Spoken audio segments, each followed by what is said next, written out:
ప్రియమైనటువంటి స్వార్థమానం రేడియో శ్రోతలకు ప్రభువైన యేసుక్రీస్తు నామములో వందనాలు. Praise the Lord. ప్రియులారా, మీరందరూ కూడా ప్రభువునందు ఆనందిస్తున్నారని, ప్రభువులో బలంగా ఉన్నారని, ప్రభుతో సహవాసం కలిగి ఉన్నారని తలస్తూ ప్రభువును స్తుతిస్తున్నాను. ప్రభు మనల్ని ప్రేమించి మరొక దినాన్ని అనుగ్రహించాడు. కాబట్టి ఈ సమయంలో మనము దేవుని యొక్క స్వరం, ఆయన యొక్క మెలైన స్వరం వినడానికి ముందు చిన్న ప్రార్థన చేసుకుందాం. కృపగల దేవ, నమ్మకమైన తండ్రి, ఈ సమయంలో మాతో మీరు మాట్లాడండి. మీకు మెలైన స్వరం, మధుర స్వరం మాకు వినిపించండి. మీ మాటలు విన్నప్పుడు మాకు ఎంతో నెమ్మది, క్షేమం, భద్రత, శాంతి, సమాధానాలు. మీ మాట విన్నప్పుడు ప్రభా ఎటువంటి డౌట్లు ఉండవు. మీరు మాట్లాడుతున్నప్పుడు ఆయన ప్రతి ప్రశ్న కూడా సమాధానం మాకు అనుగ్రహిస్తుంది. మీరు మాట్లాడుతున్నప్పుడు నాయన హృదయం అనే ఒక సముద్రం అలలతో ఉన్నప్పుడు దాన్ని అలల్ని మీ యొక్క మాటలు నిమ్మలపరుస్తాయి. ప్రభా జీంగల తండ్రి, అనేకమైనటువంటి ఇబ్బందుల్లో, ఇరుకుల్లో వెళ్తున్నప్పుడు ప్రభా మీ సన్నిధి మాతో ఉండటం ద్వారా మేము నా తండ్రి ఎంతో ప్రసన్నతను అనుభవించే వారంగా ఉంటాం. ప్రభా మీరే ఈ సమయంలో మీకు దగ్గర మాటలు మాకు తెలియజేయండి. మీ యొక్క మెలైన స్వరం మాకు వినిపించండి. మేము అనేక సంవత్సరాల నుంచి వాక్యం వింటున్నాం. అనేక సంవత్సరాల నుంచి ప్రభా మీ విశ్వాసాలను చెప్పబడుతున్నాం. ఎంతవరకు మీకు వాక్యము మా హృదయాల్లోకి ప్రవేశించింది, హృదయాల్లో ఉంది, ఆ ప్రకారంగా మేము జీవించగలుగుతున్నాం. మమ్మల్ని మేము పరీక్షించుకోవడంలో కృపను అనుగ్రహించుకోండి, సహాయపడండి. యేసునామములో ప్రార్థించి వేడుకొంచున్నాం తండ్రి, ఆమేన్. ప్రియులారా, ఈ సమయంలో మనము దేవుని యొక్క లేఖన భాగాల నుంచి లూకాసు సువార్త 22వ అధ్యాయము 4వ వచనం నుంచి కొన్ని వచనాలు, gospel according to Luke chapter 22:4 onwards. మనము ఆ ముందు వచనాల గురించి ఆలోచించినట్లయితే, ఇక్కడ శాస్త్రులు, పరిసయ్యులు ప్రభువుని హతం చేయాలి లేకుంటే చంపివేయాలి అని ఆలోచనలో ఉన్నారు. ఏ విధంగా అతన్ని పట్టుకోవాలి, ఏ విధంగా అతన్ని మన యొక్క అడ్డము తొలగించుకోవాలి. ఎందుకంటే ఆయన ఉండటం ద్వారా మనకు రావాల్సినటువంటి పేరు ప్రతిష్టలు రావటం లేదు, మెప్పు రావటం లేదు, సమాజం మనల్ని పట్టించుకోవటం లేదు. మనం చేసే తప్పు పనులన్నీ కూడా ఈయన చూయిస్తున్నాడు. ఈయన మనం తప్పు మాట్లాడినప్పుడు మనకి అడ్డం చెప్తూ, మనకు సరిచేస్తూ, మనము అవమానం పొందటానికి కారకుడవుతున్నాడు అని వారు ఒక నిర్ణయానికి వచ్చారు. ఆయన తప్పు చేయలేదు, ఆయన తప్పు చేస్తున్న వారిని చేయొద్దని చెప్పాడు, తప్పు చూయించాడు, తప్పుని ఎత్తి మాట్లాడాడు. కాబట్టి వారికి ప్రభు మీద కోపం వచ్చేసింది, పగ పెంచుకున్నారు.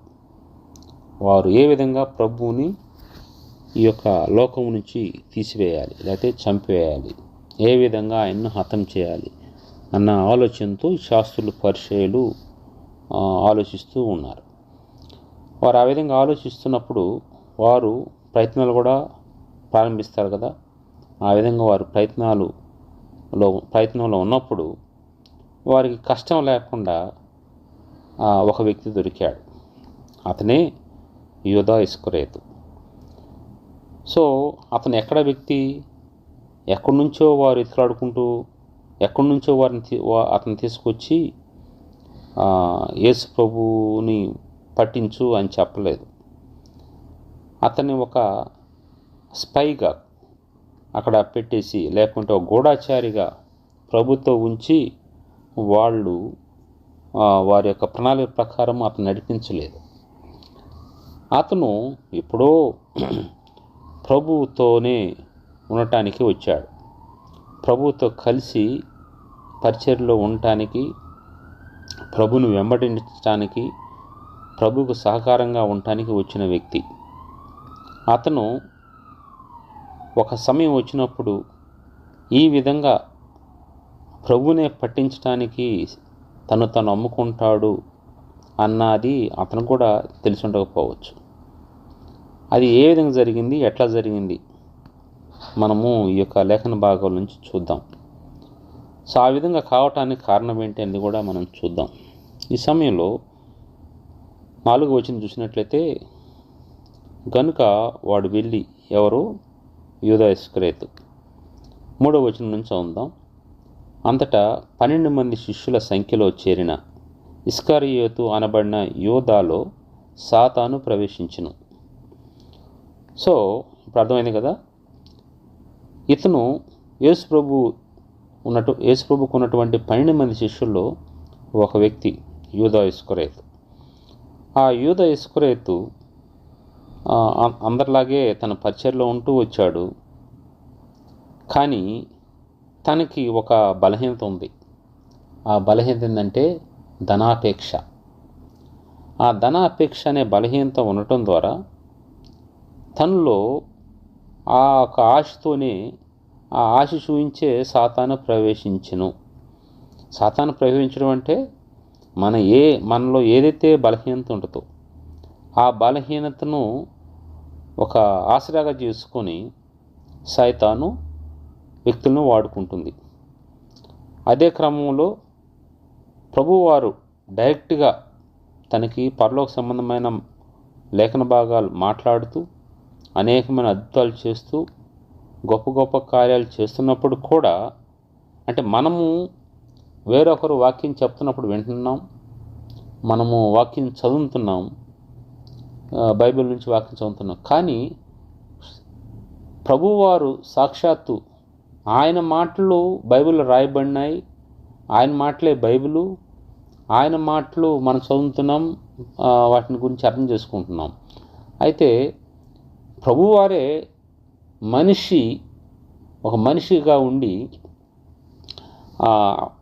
యూదా ఇస్కరియోతుకి తెలియజేస్తూ, యూదా ఇస్కరియోతు అందరి శిష్యులతో కూడా మాట్లాడుతూ ఆ ప్రజల మధ్యలో గొప్ప గొప్ప కార్యాలు చేస్తూ వచ్చినాడు.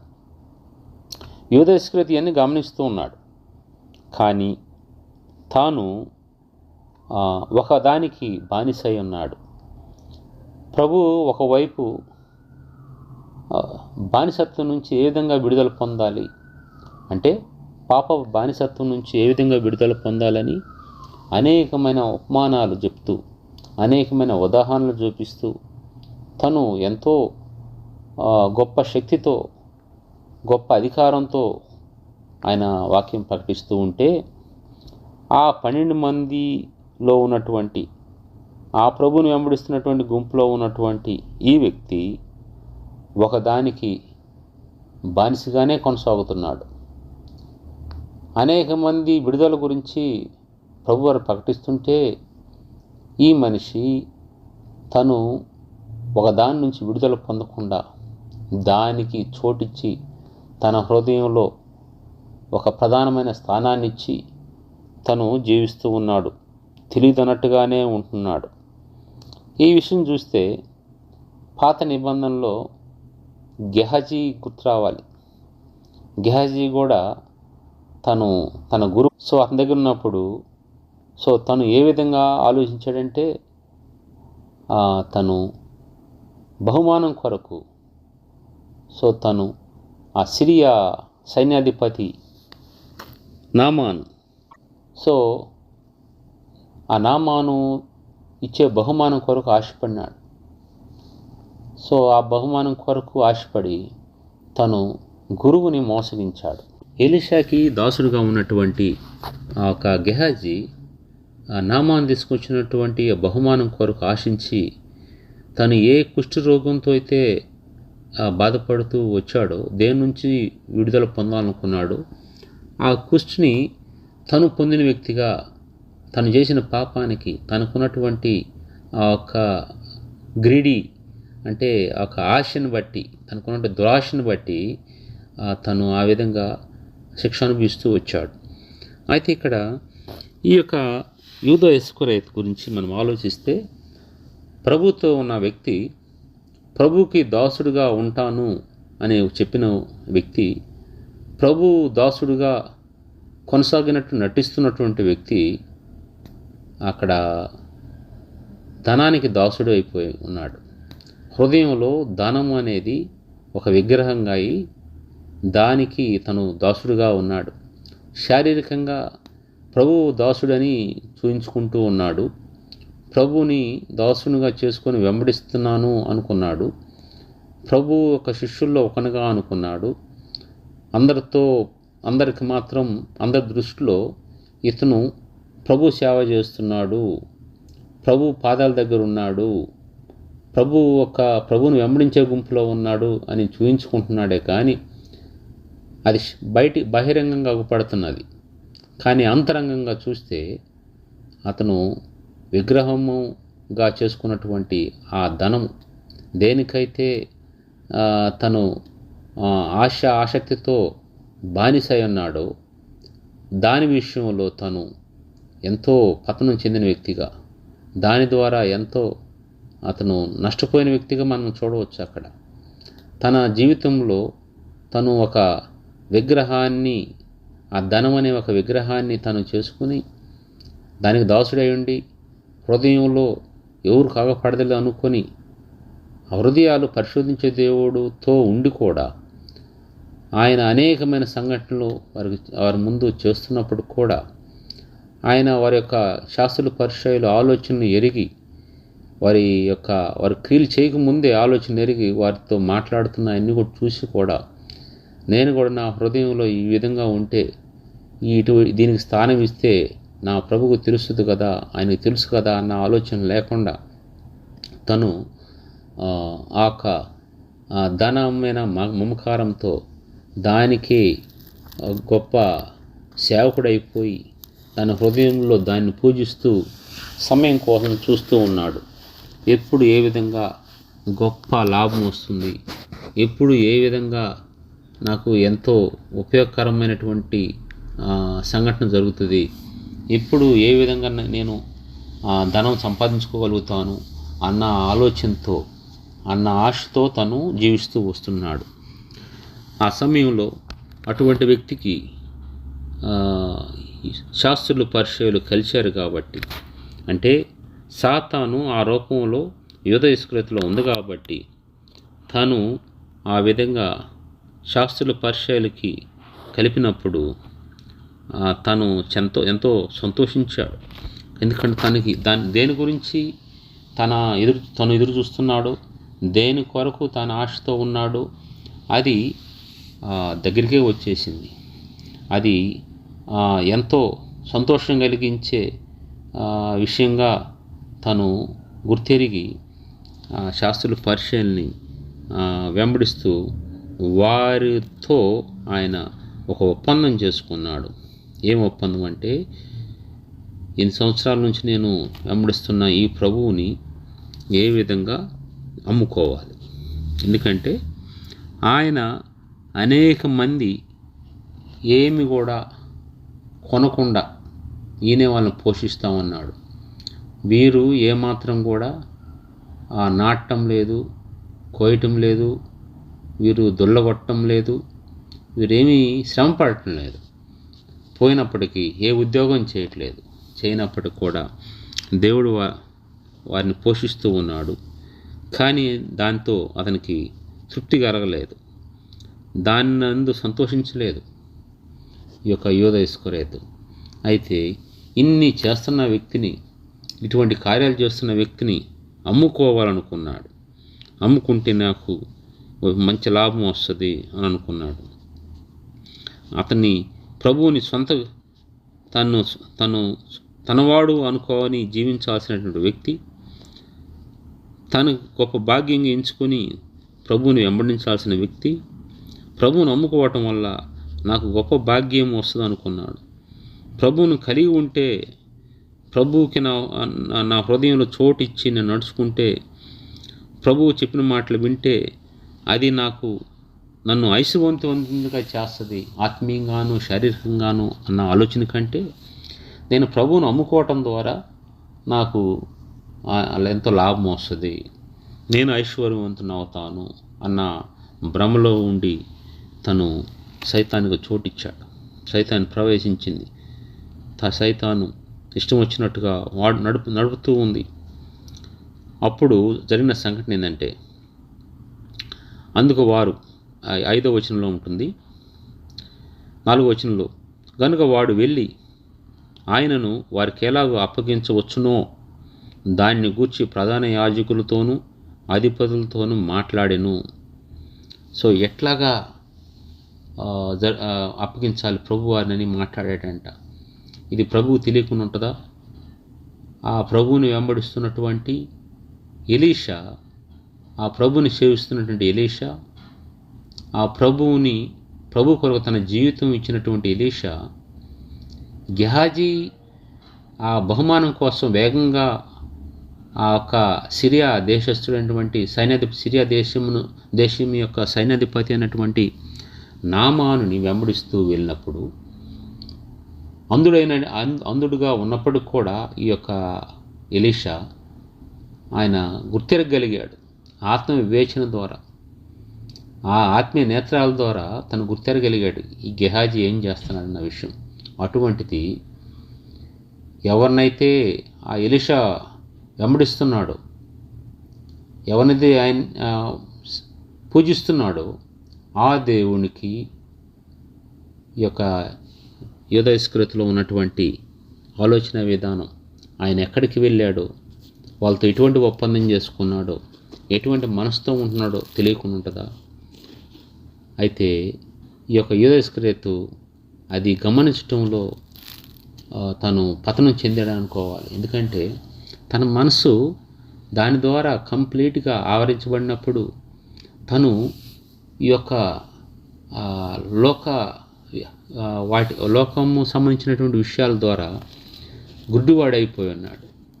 తనకి ఆ పొరలు కమ్మినాయి, ధనాపేక్ష పొరలు కమ్మింది.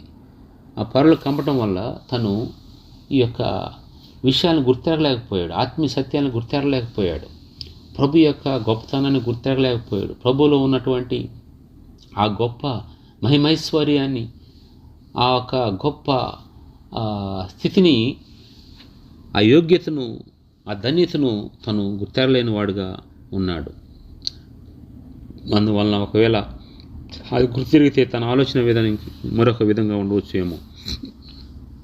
అయితే తను అది గుర్తెరక్క శాస్త్రుల పరిచయాలకి ప్రభువును అమ్ముకోవటానికి ఒక అంగడిలో వ్యాపారి తన వస్తువుల్ని అంగడిలో పెట్టి అమ్మినట్టుగా, ఒక వస్త్ర వ్యాపారి తన వస్త్రాల్ని షాపులో పెట్టి అమ్మినట్టుగా, అదేవిధంగా పేదవాడు తనకు సంబంధించిన ఏదైనా చిన్న వ్యాపారం చేస్తున్నప్పుడు తనకు సంబంధించినవి ఆ ఫుట్పాట్ల మీద రోడ్ పక్కన పెట్టి అమ్మినట్టుగా ప్రభువారిని మహాకాశం పట్టచాలన్నటువంటి ఆ గొప్ప దేవుణ్ణి, సమస్తాన్ని సృష్టించినటువంటి ఆ సృష్టికర్తను అమ్మాలనుకున్నాడు. అంటే సృష్టికర్తను అమ్మాలనుకుంది. అంటే సృష్టించబడినది సృష్టించిన వారిని, అంటే సృష్టించబడిన వ్యక్తి సృష్టించిన వాడిని, సృష్టించిన దేవుణ్ణి అమ్మాలనుకొని తలంచాడు, ఆశపడ్డాడు. కాబట్టి ఇదంతా ప్రభుకి తేటగా తెలుస్తూ ఉంది, చాలా స్పష్టంగా తెలుస్తుంది. యూదా ఇస్కరియోతు ఏ ఉద్దేశంతో డే 1 నుంచి, మొదటి దినము నుంచి యూదా ఇస్కరియోతు ఎందుకు ప్రభువుని వెంబడించడానికి వచ్చాడు, ఎందుకు 12 మందిలో చేరాడు, ఏ విధంగా తన జీవితం ఉంది, తన మనసులో ఏముంది, ఏది ఆశించి వచ్చాడు, ఇవన్నీ కూడా ప్రభువుకు మొదటి నుంచి తెలుసు. అయినప్పటికీ కూడా ఆయన అందరితో సమానంగా ప్రేమిస్తూ, ఎక్కడో కూడా ఆయన ఒక అంటే అతన్ని వేరుగా చూసినట్టుగా, అతన్ని తప్పుగా చూసినట్టుగా మనకు అనిపించదు. ఆ విధంగా సమానంగా ప్రేమిస్తూ వచ్చాడు. కానీ ఆ ప్రేమ ద్వారా కూడా అతను కదిలింపడలేదు, తన మనసు కరగలేదు. తను ఉన్నటువంటి ఆశను, ఏదైతే ఆ విగ్రహం ఉందో ఆ విగ్రహాన్ని ప్రభువుతో రీప్లేస్ చేయలేదు, ప్రభువుకి ఆ స్థానం ఇవ్వలేదు. ఆ విధంగా జీవిస్తున్నప్పుడు తర్వాత జరిగిన సంఘటన 5వ వచనం, అందుకు వారు సంతోషించి వానికి ద్రవ్యమీయ సమ్మతించిరి. సో అతను చేసుకున్న ఒప్పందాన్ని బట్టి శాస్త్రులు పరిచయులు సంతోషించారంట.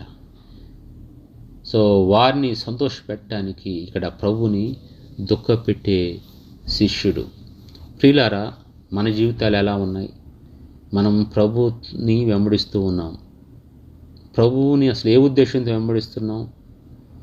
ఒకరు వెంబడిస్తుంటే మన మనసులో ప్రభువే ఉన్నాడా, లేకుంటే మరొకటి ఏమైనా ఉందా? ప్రభువే మన యొక్క నాయకుడిగా, ఆయనే దేవుడిగా ఉంటున్నాడా, లేక ప్రభు కాకుండా మరొక ఇంకెవరన్నా దేవతలు, మరొక ఏమన్నా వస్తువులు, ఈ లోక సంబంధించినవి, మరొక ఏదన్నా ఆశ, ఆ ఆశ ఒక విగ్రహంగా నీలో ఉందా, మనలో ఉందా? మనం పరీక్షించుకోవాలి. సో మనకి ఏదైతే ఆ విధంగా విగ్రహంగా ఉంటుందో, ఏదైతే మనకు అది ఒక దేవుణ్ణి పక్కకు నెట్టేసి దేవుని స్థానాన్ని ఆక్రమించుకుంటూ దానిని సైతాను వాడుకుంటాడు. దాని ద్వారా సైతాను ప్రవేశిస్తాడు. దాని నుంచి నిన్ను ప్రభువు నుంచి దూరంగా తీసుకెళ్తాడు. సో అదే జరుగుతూ ఉంది యూదా ఇస్కరియోతులో. సో దాని తగిన వాళ్ళతో కలుపుతాడు నిన్ను. ఆ మనసున్న వ్యక్తి, అటువంటి ఆలోచన కలిగిన వ్యక్తులతో ఏ విధంగా సైతాన్ని కలిపాడో, అదేవిధంగా ఆ మనసున్న వ్యక్తి సో వేరొక వ్యక్తులతో నిన్ను కలుపుతాడు. ఆ సైతాన్ని ఆ విధంగా ప్రభు పిల్లల్ని వేరే వేరే వ్యక్తులతో కలిపి ప్రభు నుంచి దూరం చేస్తాడు. సో ఇక్కడ వారు అనుకుంటారు అటువంటి వ్యక్తులతో కలిసినప్పుడు సంతోషముగా ఉంటుంది అని అనుకుంటారు. ఇతను యూదా ఇస్కరియోతు కానీ వారితో కలిసినప్పుడు వారు ఇంత ధనం ఇస్తామన్నప్పుడు, సో ఇదేముంది, చాలా సింపుల్ కదా, చాలా ఈజీగా అయిపోయేది అని సంతోషించాడు. కానీ ఆ తర్వాత జరిగే పరిణామాలు అతనికి తెలియలేదు. మన జీవితాలు అనుకుంటాం అంతవరకు ఏదో ఒకటి చేసి బయటపడితే సరిపోద్దులే, అంతవరకు ఎవరో ఒకరికి మనము ఇబ్బంది కలుగు చేసి, ఎవరో ఒకరిని మనము పట్టించి, ఎవరో ఒకరిని ఎడల మనము చాలా అహంకారంగా ప్రవర్తించి, మోసకరంగా ప్రవర్తించి మనం ప్రవర్తిస్తే సరిపోద్దులే అని అనుకుంటున్నారు. కానీ ఆ తర్వాత జరిగే పరిణామాలు మనకు తెలియదు. సమస్తం ఎరిగిన దేవుడు ప్రభు దగ్గరికి వెళ్ళి అడిగినప్పుడు, ప్రభువా దీని తర్వాత ఏం జరగబోద్దంటే ప్రభు నీకు తెలియజేస్తాడు. ఇంత భయంకరంగా ఉంటుందయ్యా నీ అంతము, ఇంత భయంకరంగా ఉంటుంది నీ యొక్క స్థితి అని దేవుడు తెలియజేస్తాడు. అక్కడ 6వ వచనం చూస్తే, వాడు అందుకు ఒప్పుకొని జనసమూహము లేనప్పుడు ఆయనను వారికి అప్పగించుటకు తగిన సమయం వెతుకుచుండెను.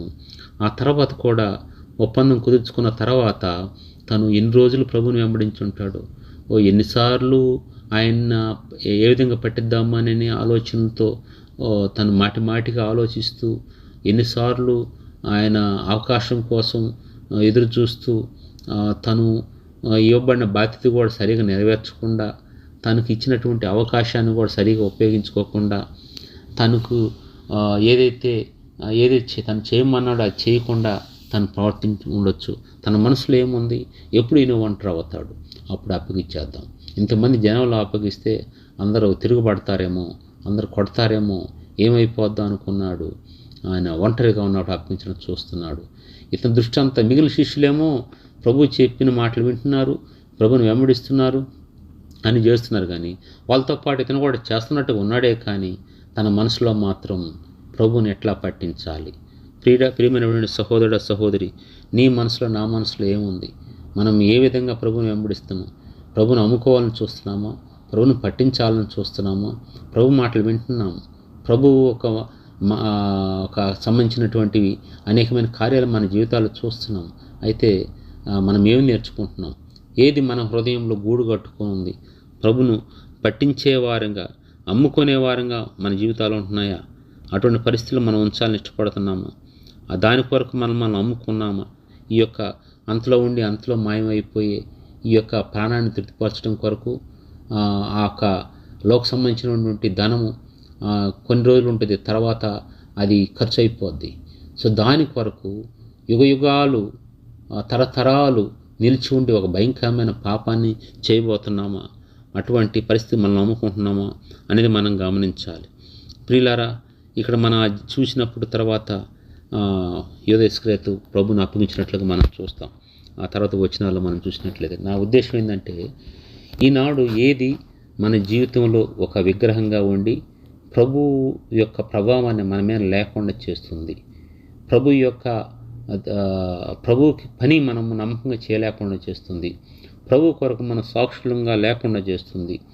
ప్రభువు చెప్పిన మాట వినకుండా చేస్తుంది. ఏది ఉంది? మనం ప్రభుత్వం నడుస్తున్నామని, ఆయనతో అంటుకట్టుబడి ఆయనతో ఉంటున్నామని అనుకుంటూ ఏమేమి మన జీవితాల్లో పెట్టుకొని ఉన్నాం, వేటిని మనం పూజిస్తున్నాం, వేటిని మనము ఆరాధిస్తున్నాము, ఏ విధంగా ప్రభువుకు దుఃఖం తీసుకొస్తున్నాం అనుకుంటున్నాం. మనం చేసేది ప్రభువు తెలియదు అనుకుని యూదాయిస్కరియోతు అనుకున్నట్టుగా ప్రభువుకు మొత్తం తెలుసు. ఆయనకు సమస్తం తెలుసు. ప్రతిదీ కూడా తేటగా పడుతూ ఉంది, చాలా స్పష్టంగా పడుతుంది. మన ఉద్దేశాలు, మన మోటివ్స్ ఎట్లా ఉన్నాయో, మనం దేన్ని బట్టి ఈ విధంగా చేస్తున్నామో సమస్తం కూడా ఆయనకు స్పష్టంగా తెలుస్తూ ఉంది. కాబట్టి సత్యాన్ని గుర్తెరిగి